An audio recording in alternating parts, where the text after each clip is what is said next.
예수님을 힘입어 영생을 누리는 은혜가 우리 가운데 가득하기를 우리 주 예수님의 이름으로 축복합니다. 하나님의 뜻이 우리의 삶의 여정 가운데 성취됨이 그분의 이끄심으로 말미암아 이루어짐을 우리가 함께 목격하게 될 것입니다. 예수님께서 나는 생명의 떡이니 내게 오는 자는 결코 줄이지 아니할 터이요 또 나를 믿는 자는 영원히 목마르지 아니하리라 하고 선언하셨습니다. 오병이어의 표적은 이 말씀을 가리키는 표적이었습니다. 예수님께서는 과연 당신 자신을 주시고자 이 땅에 오셨습니다. 당신의 몸을 주시고 우리에게 생명 주시려고 오셨습니다. 그런데 사람들이 예수님을 믿지 않았습니다.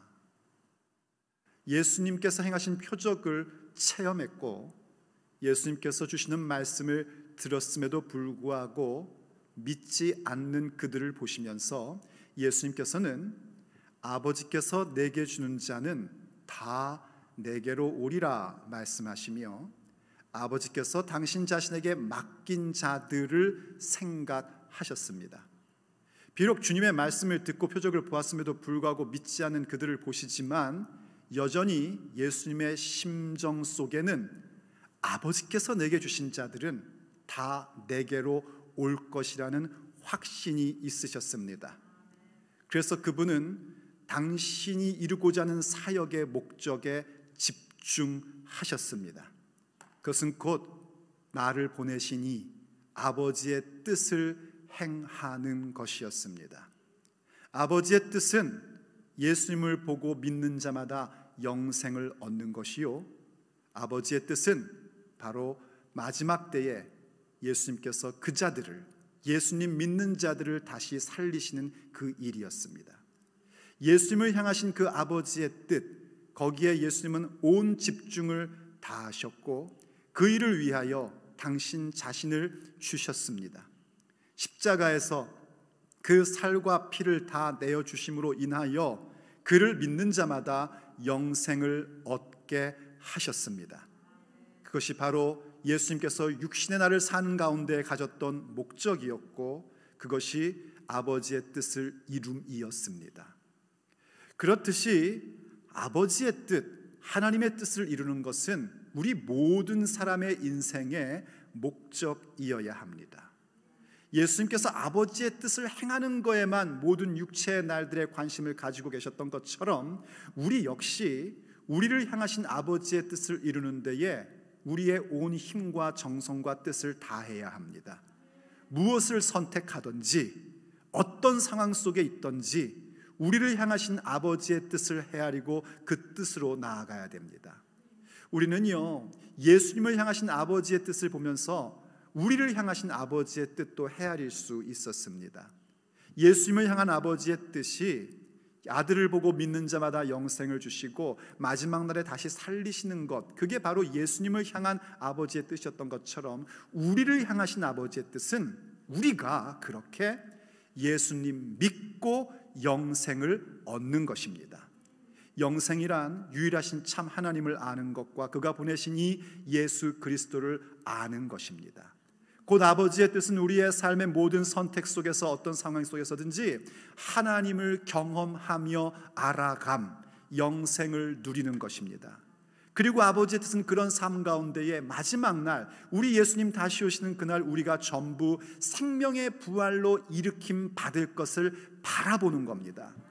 그것이 우리를 향하신 아버지의 뜻입니다.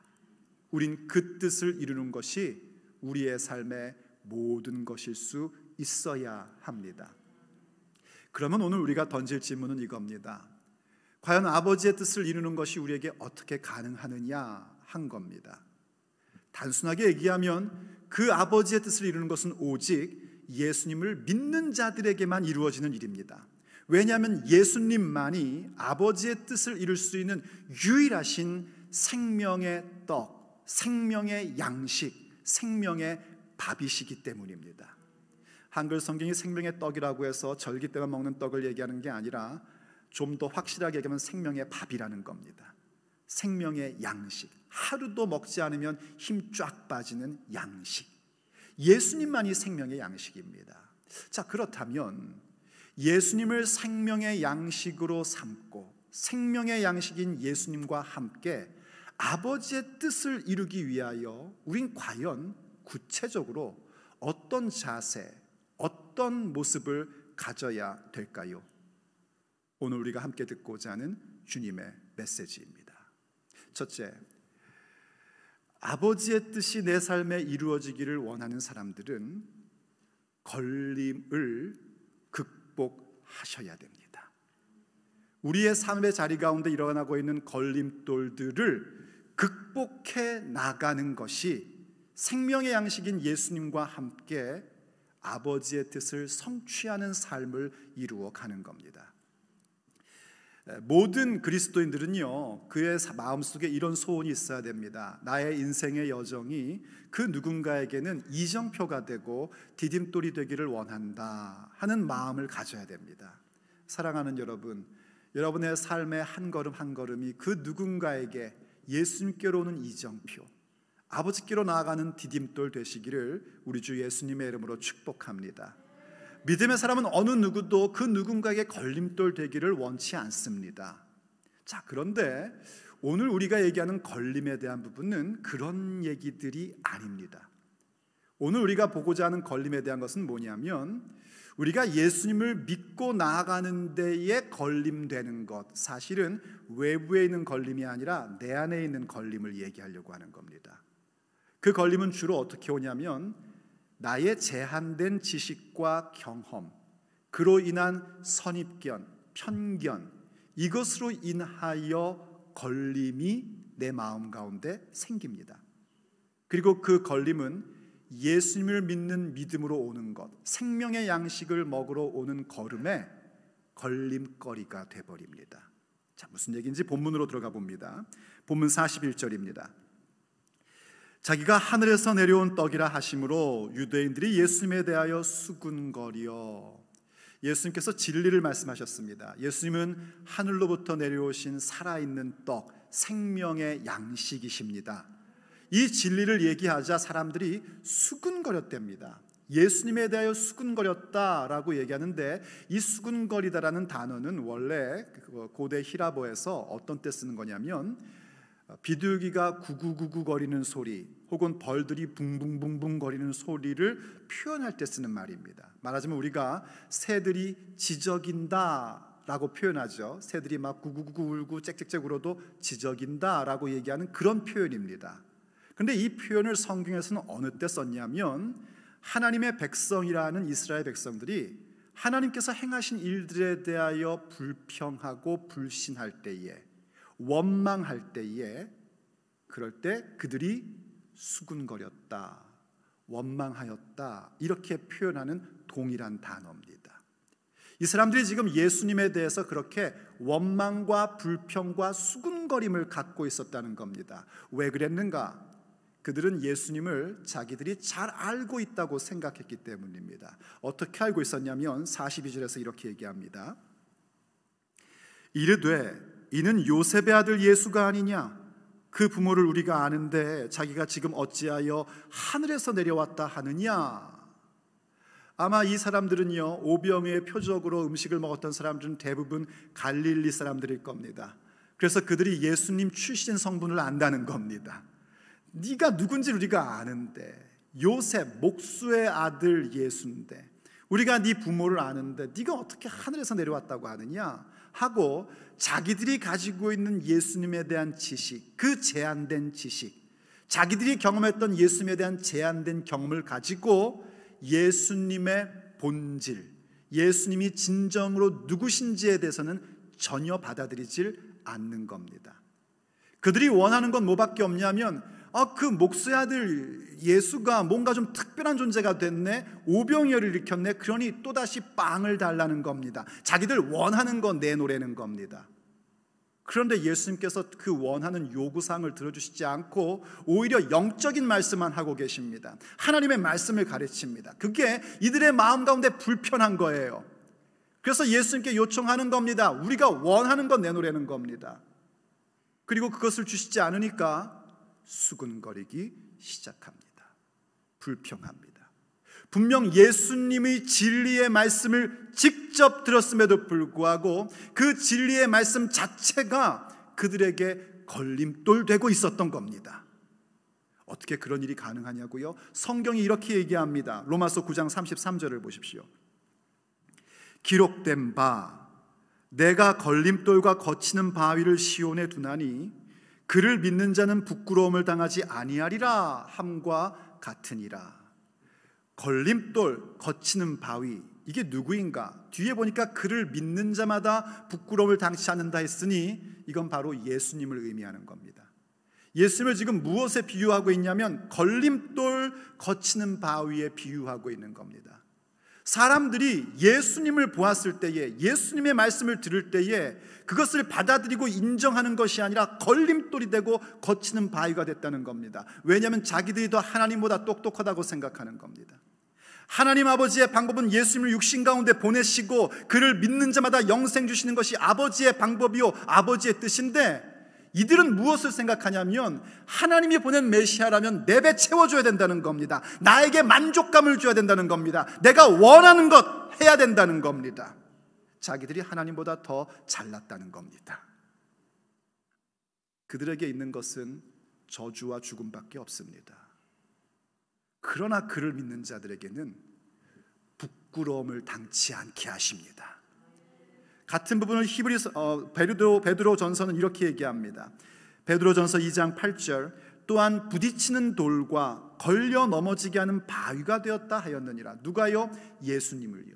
예수님이 부딪히는 돌 걸려 넘어지는 바위가 되었다 하였느니라. 그들이 말씀에 순종하지 아니함으로 넘어지나니 이는 그들을 이렇게 정하신 것이라. 그들이 하나님의 말씀을 순종치 않습니다. 예수님의 말씀을 순종치 않습니다. 말씀은 예수님이십니다. 예수님을 순종치 않아요. 그러니 예수님 자신이 그 진리의 말씀이 거치는 돌이요 넘어지게 하는 바위가 되어버리는 겁니다. 순종하지 않으니까요. 그런 자들은 무엇이 되어 있는가? 그렇게 되도록 정해져 있다는 겁니다. 이거 여러분 오해하지 마십시오. 태어날 때부터 누구는 구원받기로 결정되어 있고 누구는 저주받기로 결정되어 있나 보다, 이런 얘기를 하는 것이 아니라 이 예정론, 우리 장로교가 얘기하는 예정론이라는 것은 무엇이냐면 믿는 자들을 향한 교리입니다. 믿지 않는 자, 아직 복음을 받지 않는 자들을 향한 교리가 아니라 이미 믿은 자들을 향한 교리입니다. 이거 언젠가 다시 설명을 드릴 겁니다. 그래서 이 부분, 그 베드로전서 2장 8절 그 다음 절 9절에 가면 매우 유명한 말씀이 나오죠. 그러나 너희는 택하신 족속이요 왕같은 제사장이요 거룩한 나라요 그의 소유된 백성이니라. 하나님께서 우리를 그렇게 정해 놓으셨다는 겁니다. 그 은혜로 말미암아 믿는 자가 되었다는 거예요. 그런데 이들은 어땠는가? 예수님이 걸림돌이 된 겁니다. 그래서 마치 건축자의 버린 돌처럼 그 진리를 거절하고 자기들 멋대로 갑니다. 하지만 그 버림받은 돌, 거치는 바위는 무엇이었는가? 모퉁이 돌입니다. 모퉁이 돌이라는 것은 건물을 지을 때 중심이 되는 돌을 코너스톤, 모퉁이 돌이라고 얘기하는 겁니다. 우리의 삶에 하나님께서 일구시고자 하는 가장 근본 중심은 오직 예수님의 진리입니다. 그런데 이 사람들은 어땠는가? 자기들의 경험, 자기들의 지식, 자기들의 원하는 바로 인하여 예수님의 진리를 받아들이는 것이 걸림이 되었던 겁니다. 그 걸림은 밖에 있던 것이 아니라 그들 안에 있던 거였습니다. 그 때로는요, 우리의 영적 체험도 걸림이 될 때가 있습니다. 영적 체험은 참 소중하고 귀중한 겁니다. 저는 여러분들이 전부 다 깊은 영적 체험하기를 간절히 원합니다. 그래서 우리가 쉽게 그런 얘기하지 않습니까? 기독교는 체험의 종교다라고 얘기합니다. 그런데 여러분, 기독교를 체험의 종교라고 얘기할 땐 거기에는 예스와 노가 있는 것을 아셔야 됩니다. 기독교를 체험의 종교라 말하려면 그 영적 체험이 우리를 진리 가운데로 이끌어 가야 합니다. 그게 진정한 영적 체험입니다. 영적 체험해놓고 나는 이런 체험했으니까 내가 제일 잘났고 내가 더 잘 알아 하며 하나님 행세하려고 하고, 내가 영적 체험했으니까 난 너보다 잘난 사람이야 이렇게 생각하면 그 영적 체험은 쓰레기입니다. 여러분을 망가뜨릴 겁니다. 모든 건강한 영적 체험은 반드시 우리를 어디로 끌고 가는가? 진리 가운데로 우리를 끌고 갑니다. 그리고 여러분 체험해 보신 분들은 알 겁니다. 자신이 영적으로 체험한 그 내용이 성경 가운데 탁탁탁 나오는 걸 보고 깜짝깜짝 놀라실 때가 있을 겁니다. 그게 진짜 영적 체험입니다. 그렇게 영적 체험은 좋은 것일 수도 있고 나쁜 것일 수도 있습니다. 왜냐하면 기독교는 단순한 체험의 종교가 아니라 진리의 종교이기 때문입니다. 예수님은 진리이십니다. 진리를 위하여 우리에게 영적 체험을 주신 겁니다. 이 사람들을 보십시오. 이 사람들처럼 대단한 영적 체험을 한 사람이 또 어디 있을까요? 눈앞에서 예수님께서 창조의 사역을 하셔서 오병이어로 5,000명을 먹이는 걸 체험했습니다. 그보다 더 큰 영적 체험이 어디 있겠습니까? 그런데 그들은 예수님을 믿지 않았습니다. 진리로 들어오질 않았습니다. 그들의 체험은 오히려 예수님께 나아가는 걸림돌이 돼버리고 만 겁니다. 그것 더 내놓으라는 겁니다. 우리를 만족시켜달라는 겁니다. 우리가 신앙생활하다 보면 걸림돌을 만날 때가 있지요. 교회 나오기 싫어요. 왜요? 목사님이 보기 싫어요. 교회 나오기 싫어요. 왜요? 집사님이 보기 싫어요. 교회 나왔더니 헌금하래요. 교회 나왔더니 저런 행사가 아주 마음에 안 들어요. 누구 때문에요? 남편 때문에 교회 못 나오겠어요? 아내 때문에 교회 못 나오겠어요? 진짜입니까, 여러분? 정말 그 걸림이 밖에 있는 겁니까? 아니요. 그 걸림은 내 안에 있습니다. 이것을 극복하셔야 됩니다. 내가 하나님보다 더 똑똑하다는 생각을 벗어버리셔야 합니다. 모든 걸림돌을 극복해 나아갈 때에 생명의 양식인 주님과 함께 우리는 아버지의 뜻이 우리 가운데 성취되는 것을 목격하며 나아가는 겁니다. 그런데 안타까운 것은요, 우리에게 그것을 극복할 힘이 없다는 겁니다. 힘쓰고 애써보지만 내 속에 있는 그 모든 문제들, 예수님을 신뢰하고 예수님께 나아가는 그 일들에 방해되는 요소들, 그걸 극복할 힘은 우리에게 없습니다. 그래서 우리가 무엇을 할 수 있어야 되는가? 아버지의 이끌리심을 받을 줄 알아야 합니다. 그러므로 두 번째 생명의 양식인 주님과 함께 아버지의 뜻을 이루고자 한다면 아버지의 이끄심을 받으십시오. 아버지의 이끌리심에 완전히 장악당하십시오. 그것이 우리가 가장 원해야 하고 가장 필요한 부분입니다. 다시 본문으로 돌아와 봅니다. 44절 말씀입니다. 나를 보내신 아버지께서 이끌지 아니하시면 아무도 내게 올 수 없나니 오는 그를 내가 마지막 날에 다시 살리리라.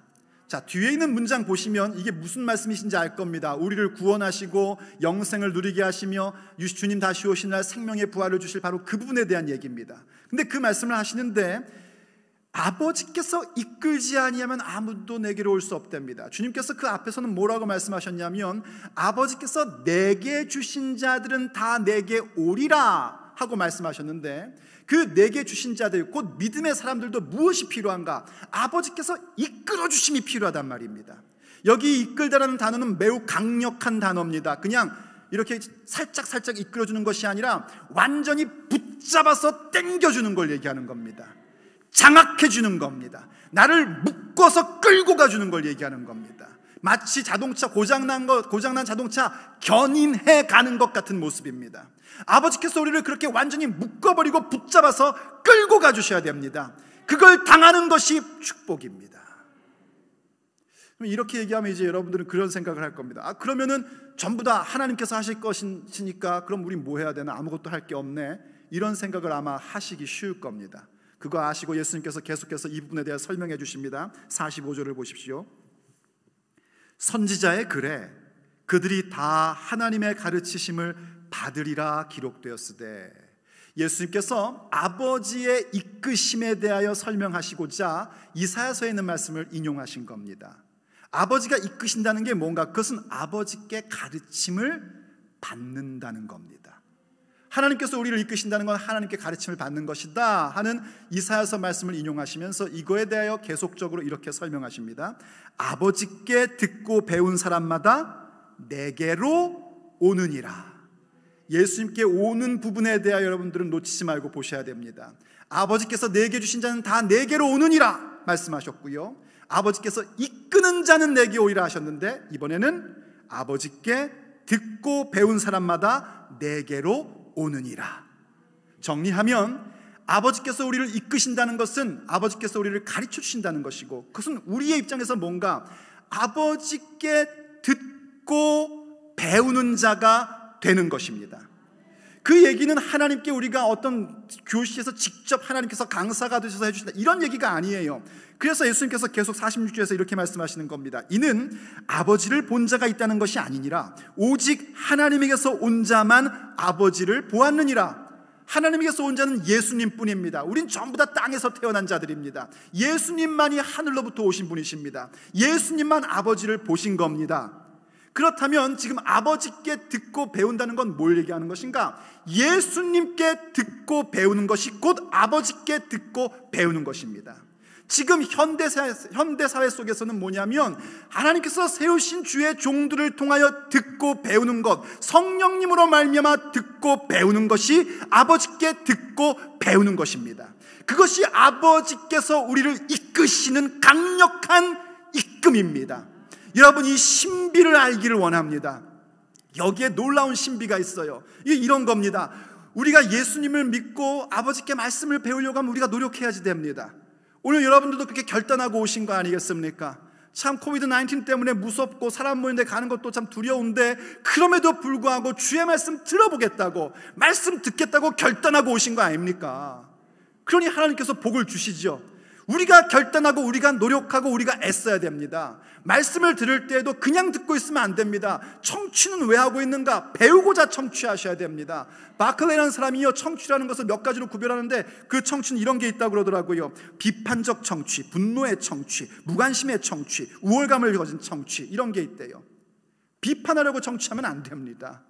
부정적인 생각 가지려고 청취해가지고는 거기에 생명 없습니다. 깨달음 없습니다. 분노의 청취, 싸우려고 듣는 거죠. 하나 걸리기만 걸려봐, 그냥 가만 안 둘 거야, 이러면서 듣는 겁니다. 무관심의 청취, 듣는데 아무 생각 사실은 없으신 거예요. 그냥 눈만 마주치고 계신 거죠. 거기에도 배움은 없습니다.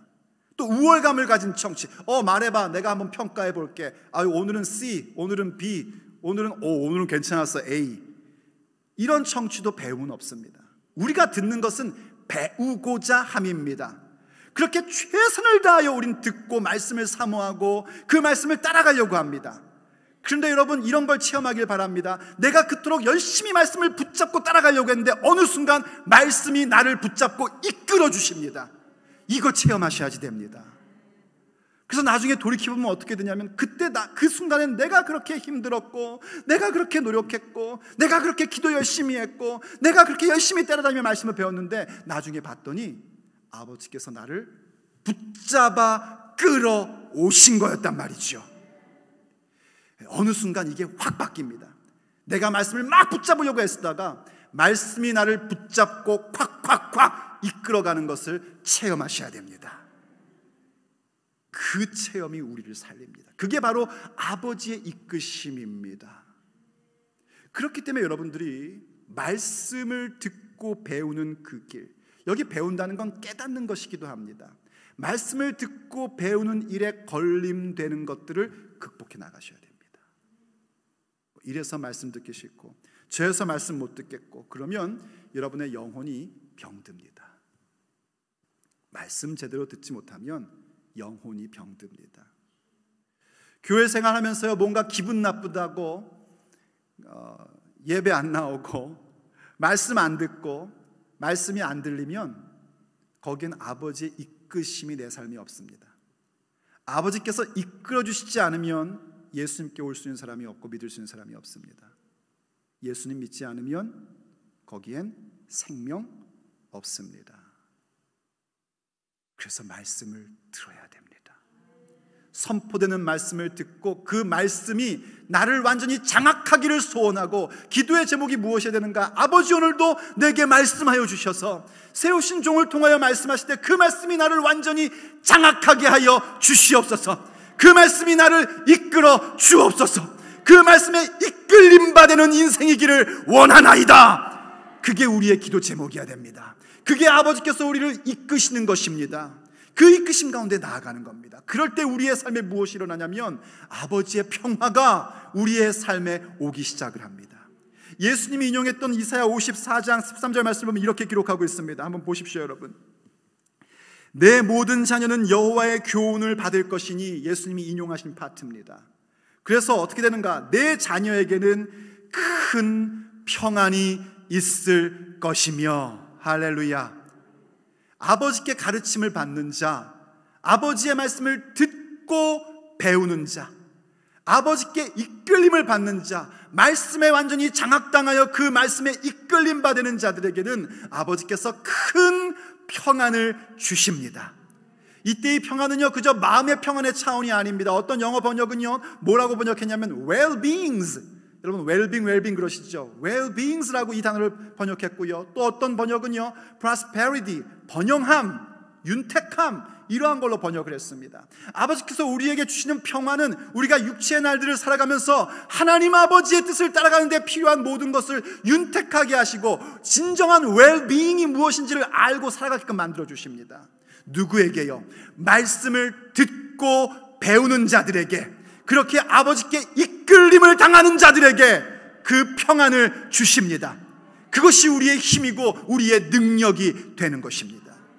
그래서 그 힘으로 말미암아 아버지께서 우리를 이끌어주시는 말씀의 능력, 그 말씀을 배우고 들음으로 우리에게 있는 모든 장애물들을 전부 다 제거하고 극복해 나가고, 내가 하나님보다 더 똑똑하다는 생각은 아예 버려버리고 오직 예수님만을 나의 힘으로 삼아 아버지의 뜻이 내 인생 가운데에, 나의 삶의 현장 가운데에 이루어지는 것을 목격하며 사는 것입니다.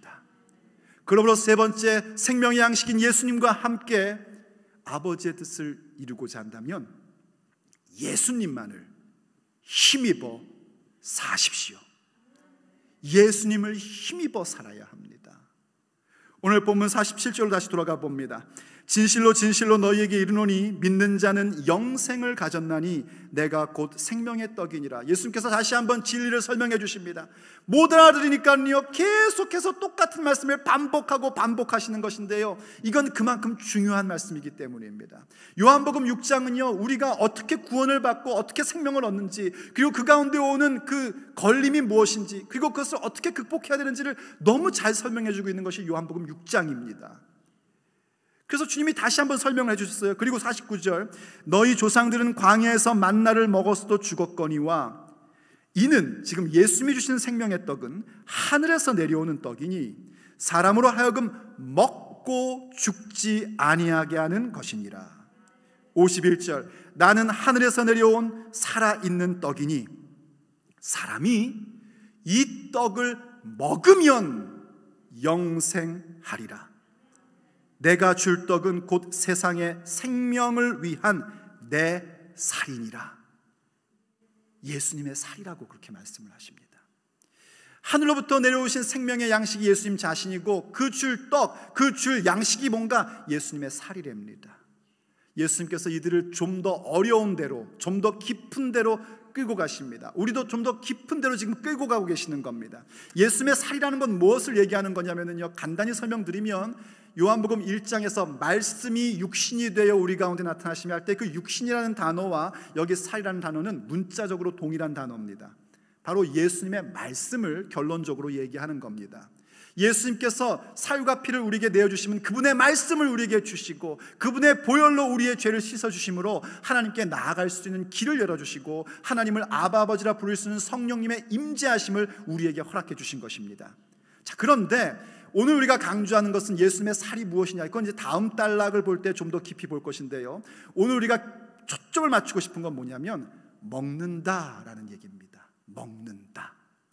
예수께서 이 떡을 그냥 보고 감상하라 하지 않으셨고요, 살짝 맛만 봐라 하지도 않으셨고, 먹는 자는 하셨습니다.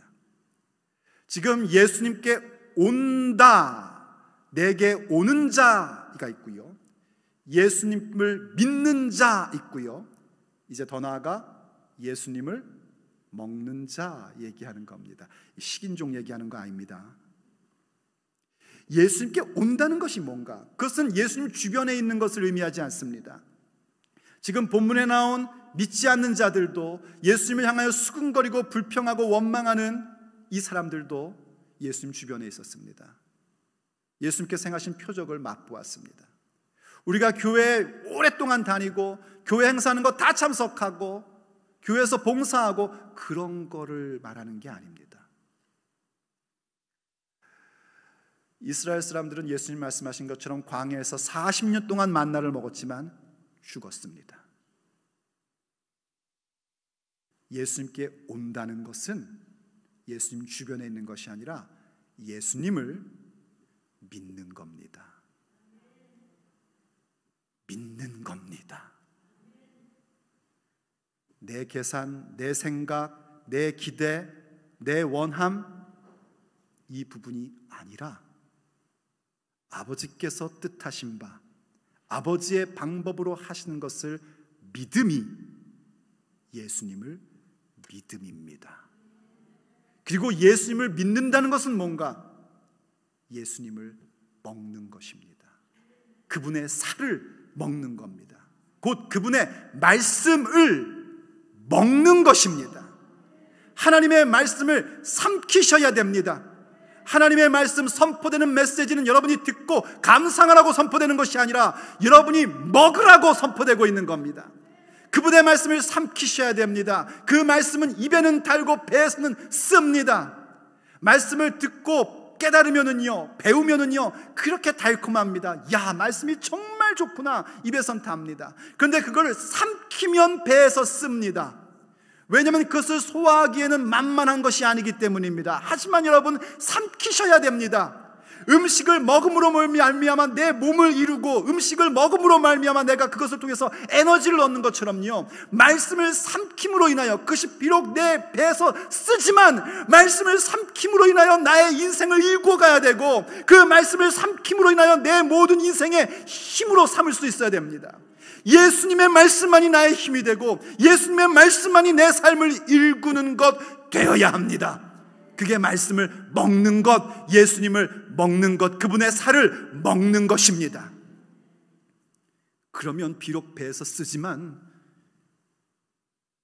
위로부터 임한 힘이 우리에게 생깁니다. 예수님의 말씀으로 말미암은 힘과 능력이 무엇인지를 우리가 알게 됩니다. 그 힘은 우리로 하여금 모든 상황과 형편 속에서 주님을 더욱더 바라보게끔 만들어줍니다. 그래서 다윗이 시편 59편 9절에서 이렇게 고백을 하는 걸 보게 됩니다. 하나님은 나의 요새이시니 그의 힘으로 말미암아 내가 주를 바라리이다. 이 시편 59편은요, 언제 다윗이 고백한 시라고 표제가 얘기하고 있냐면, 사울 임금이 다윗을 죽이려고 사람을 보내어 그의 집 앞에서 지키게 했을 때에 이 시편 59편을 고백한 겁니다. 자기를 죽이겠다는 절대 권력자인 사울 임금이 보낸 사람이 자기 집 앞에 있는 걸 봅니다. 그러면서 그가 가졌던 마음은 뭐냐면, 저들이 나를 죽이려 한다 할지라도 하나님이 나의 요새시다. 하나님이 나를 지켜주신다. 아버지께서 나를 지키시고 이끄실 것이다. 이 믿음 가졌었습니다. 그래서 그것을 자기의 힘으로 삼은 겁니다. 그의 힘을 가진 거예요. 그것은 다윗의 힘이 아니라 하나님의 힘이었습니다. 그것은 우리의 힘이 아니라 예수님의 능력입니다. 그때 다윗은 그 힘, 그 능력 가지고 무엇을 했는가? 자기 지키고 있는 사람 치거나 그들을 없애버린 것이 아니라 그가 고백했던 것처럼 그의 힘으로 말미암아 주를 바라나이다. 그 힘으로 말미암아, 주님 주신 힘으로 말미암아 하나님을 더욱더 바라봅니다. 우리 식으로 얘기하자면 우리가 주님께 이끌림을 당하고 말씀을 배움으로 말미암아 그 말씀을 삼키고 그 말씀으로 말미암은 힘과 능력을 가지고 무엇을 하는가? 주님 더욱더 바라보는 겁니다. 주님 오시는 날 더욱더 바라보는 것입니다. 아버지를 바라보고 우리의 본향을 바라보며 아버지의 비전을 바라보는데 그 힘을 사용하는 겁니다. 그게 바로 믿음의 사람들이요, 그때 그들의 인생 가운데 아버지의 뜻이 온전히 성취되는 겁니다. 그게 바로 생명의 양식을 먹음입니다. 사랑하는 성도 여러분, 요즘 무엇이 여러분에게 걸림이 되고 있습니까? 누구 때문에 걸림돌이 되어 말씀이 안 들어옵니까? 그거 정말 그 사람 때문입니까? 내 안의 불신앙 때문 아닙니까? 나를 만족시켜주지 않는 그것 때문에 말씀이 안 들어오는 것 아닙니까? 주 앞에 회개하십시오. 그리고 강청하십시오. 나를 강하게 붙잡아 이끌어 주시옵소서. 그 말씀의 물결 가운데 들어가게 하여 주옵소서. 말씀을 삼키는 인생 되게 하여 주옵소서. 주께서 힘을 주실 것이고 우리의 흐트러졌던 시선을 다시 모아 주님을 바라보게 하시며 그 비전을 바라보게 하셔서 우리에게 남은 육체의 날들 하루하루 한순간순간이 아버지의 뜻이 성취되는 것을 목격하는 삶으로 그분이 이끌어 주실 것입니다.